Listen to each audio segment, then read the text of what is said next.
Look at these parts here. This is an old junkyard full of all kinds of parts. We have lots of things to work with. Look at everything we have. Now we have metal. We have all kinds of metal. We have windows, rear windows, side windows, front windows. We have engines. We have lights. We have tires. We even have wood. We have everything that we can work with, again, to make something, can't we? So let's try it by chance and by accident. Now we can't put this stuff in a paper bag, so we're going to do a little bit different. We're going to bring a big force of energy right through this junkyard, stir it up real good. We're going to bring a tornado, okay? You guys know what tornadoes are, right? Take that tornado right through that junkyard, stir it up real good. Now, is this what we're going to get by chance and by accident, guys? No, that's a crazy idea, isn't it?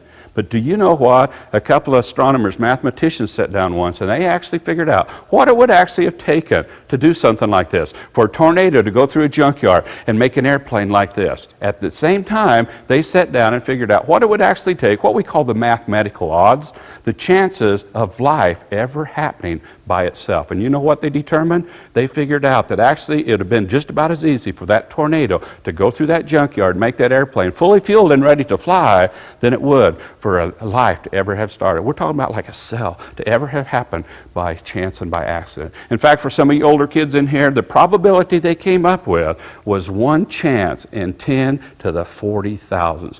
That's 1 with 40,000 zeros behind it. That number is so huge. You know what that tells us, guys?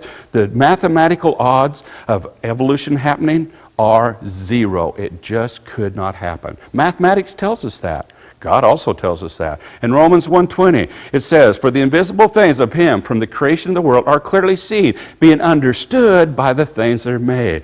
Even His eternal power, His Godhead, so they, and they as us, are without excuse. You know what God is really telling us? That there really is no excuse for anyone in all the world not to believe in Him as a Creator, because there is the evidence that He has left out there. In nature, it is everywhere.